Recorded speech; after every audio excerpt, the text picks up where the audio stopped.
Oh, it's going. Action. Welcome to part 3, where we are going to be talking about the day of Willa's birth and everything that happened. One other thing we wanted to mention about sharing our birth story is that we have shared it with each other many times. We've also recounted it to friends and family, and we just really feel like it is really good to share, whether you need it to be therapeutic or not, whether it's to a close friend or a family member, or, you know, even in just writing it down. I just feel like that's something I would definitely recommend for everyone, even if it was just like just going to be like a nice memory for you to have and keep. I would definitely recommend that. Morning of, so we were told to be at the hospital for 7 a.m. So we were up at 5, had our go bag ready, packed the car. But then did it all like pandemic, so like double masks. Double mask, wiping everything along the way, like sanitizing, not even necessary. Clorox like under our arms, gloves. Going out of our way to clean so things. many gloves. Gloves, and then anyway, so get to the hospital probably 6:30. So at 10:30, Christine gets brought into sort of like the prep room for the OR, and we meet our nurses, and they're just the most amazing people. They were all the nurses and doctors that had flown in voluntarily to help the crisis in Manhattan, basically, from all over the country. Yeah. So these people were like just beautiful people. Yeah. Like they were so wonderful. Yeah. Oh no. I'm already crying. Yeah, they were amazing. I mean, that made a huge difference. Yeah, that was ridiculous. Basically, they were wonderful and lovely, and I feel like our like hospital birth experience was like a million times better than it ever would have been because of like these nurses and doctors and stuff like that. So that's all. Yep. Back to you. So they got Christine ready. So they got Christine hooked up with all of her, you know, I guess monitors, and one of the nurses said, so Christine had like the tube stuff in her one arm, and the nurse said, look, I like to always, as a precautionary measure, put it in the second arm, just in case something did go wrong in the OR. And she's like, nothing's gonna happen. Nothing's gonna happen, but like, putting it in. Exactly, and that way we don't have to do it and find a vein while we're on the table and we lose valuable time. And well, that seems like a good idea, but like, whatever. Yeah, there's like a million things in me. Put another one in. Yeah. So Christine gets wheeled away in the gurney around 11 a.m. brought into the OR, and that was it. I mean, I think Willa was born at 12:58. Oh yeah. So then I'll just talk about what I went through on my side, and then Mark can talk about what he went through on my side if I can. This is gonna be a little bit emotional probably, but I'm gonna try and like keep it chill. So we went in, it was all fine. Willa came out like perfectly great, super healthy. Everything was going fine to the point where like the anesthesiologist? Yeah. To the point where there was 2 anesthesiologists, I think it was the main one and then the assistant. And the assistant was like, to the main one, she was like, go on like your lunch or whatever, because like the baby's born, like everything's going smoothly, whatever. So then the baby's out, she's all good. They're telling me that everything is healthy, and they're like starting the process of closing me up and all that stuff. So I start to feel like really nauseous and like not well, basically. So I'm like, first I like ignored it, and then I said like, so I'm not feeling very well. And then I started to be like, get a little bit more panic, and then I think I started to like dry heave a little bit and just like start like convulsing, which is a little bit scary. I started saying like, I'm not feeling well, I'm not feeling well. The lady that was like beside me, the assistant and anesthesiologist, she was like, don't worry, like we're trying to sort it out, like we're getting you some medication, just whatever. And so at this point, they're like trying to make me feel better with like some medication, apparently, that I don't know exactly what's happening at this stage. Basically, that's when they're like, we're putting you under. So the last thing I remember saying or shouting is I was like, give my baby to my husband, give my baby to my husband. Like, cause I just remember thinking like, I was dying, basically. So that's where, obviously, I don't remember anything after that, which makes sense.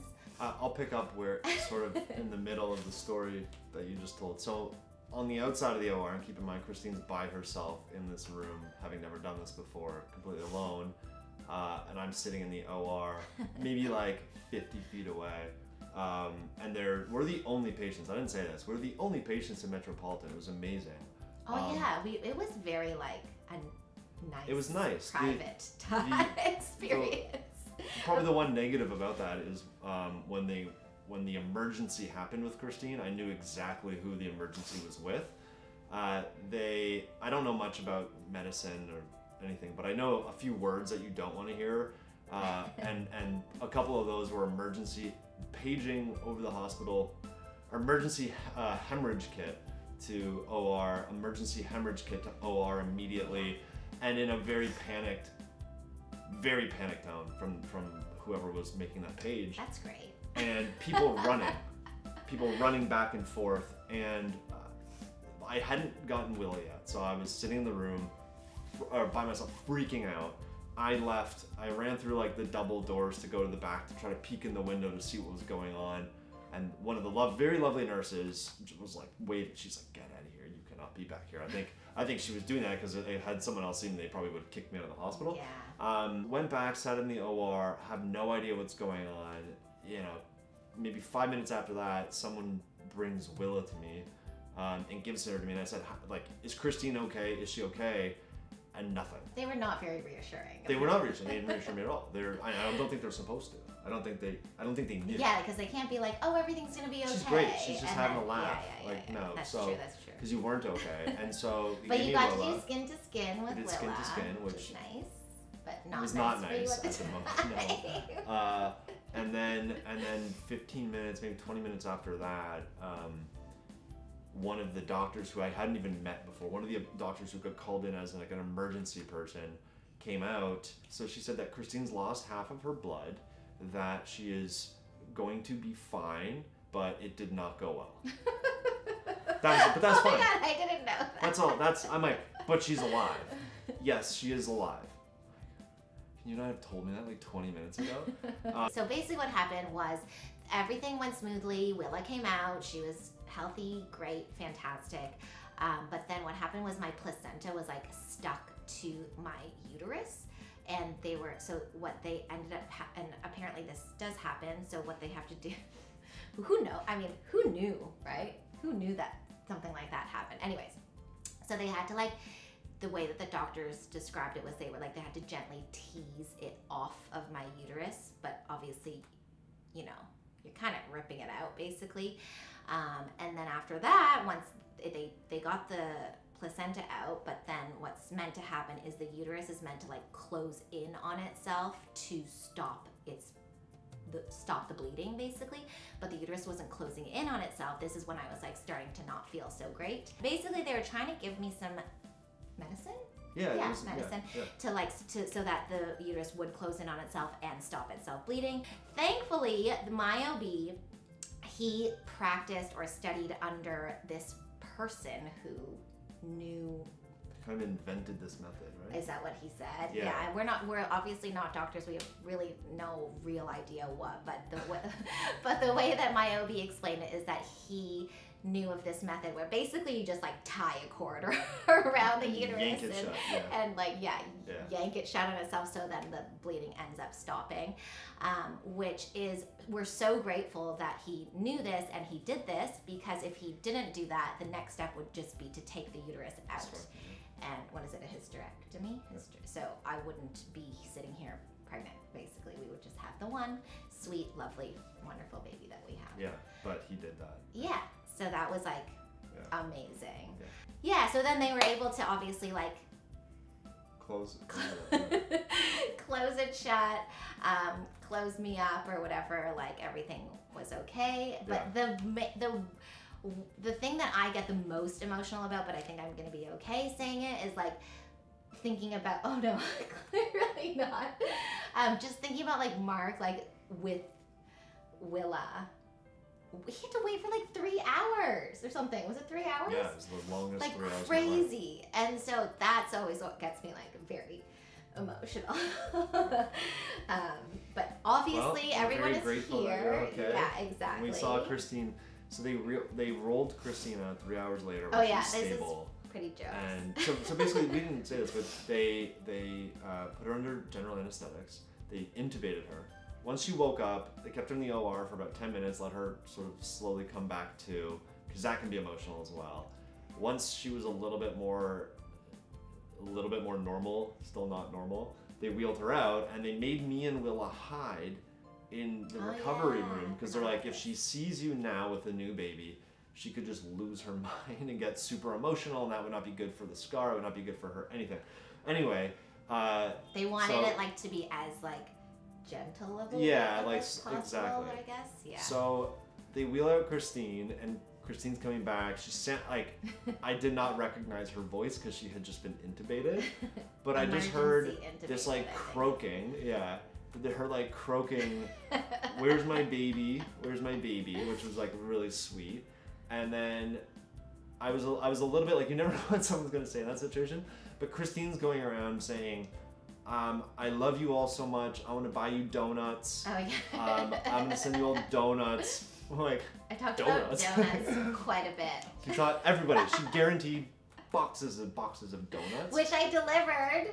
But anyway, so that was Christine coming out. So like we hid behind this stupid curtain unnecessarily because she was already in a great like thankful, grateful mood.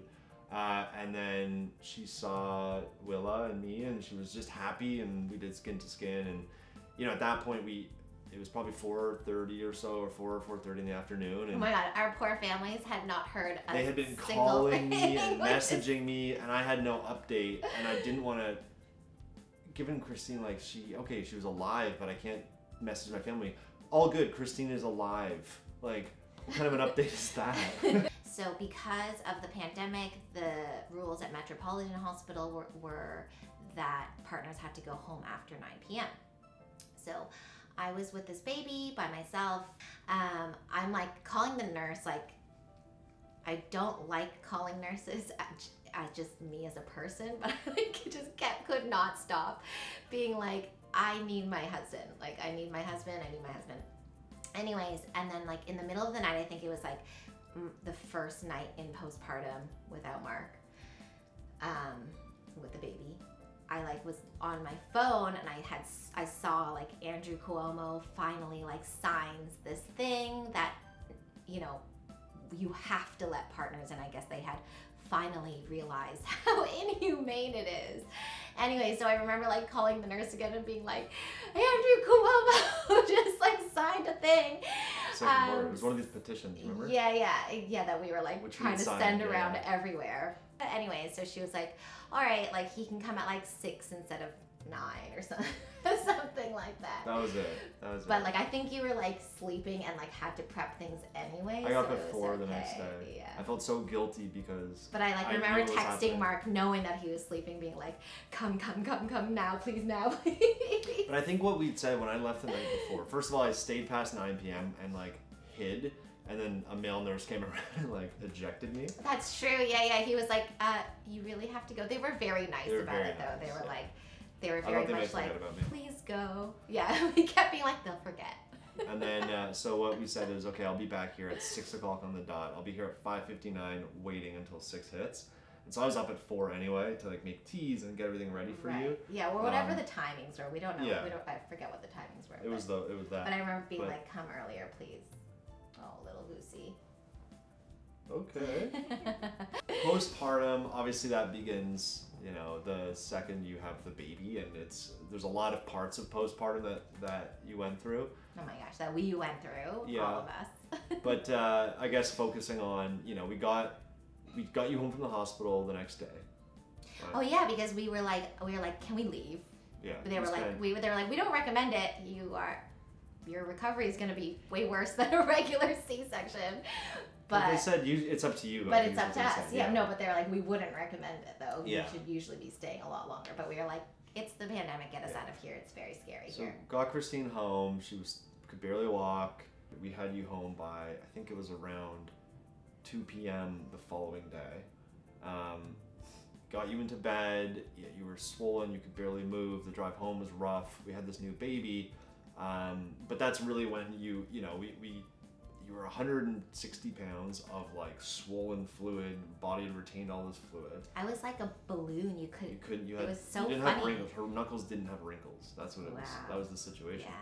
Yeah. It was weird. Like a water balloon. Yeah.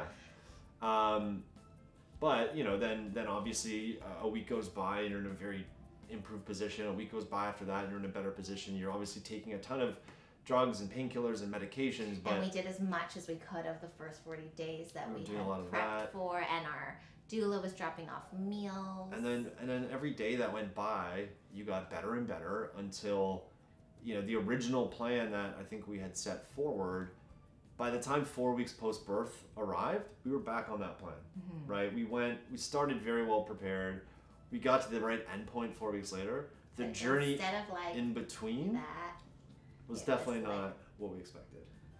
Yes. And it couldn't, the only way it could have been worse, right? You had a pandemic, you had complications with the actual delivery is if something really severe happened and, we wouldn't be here talking, obviously. So, like, it was a crazy, crazy journey. And I think looking back on it, like when you're going through it, you don't realize the drama that you're in. You're just getting through it, and it's amazing the strength that you have when you need it.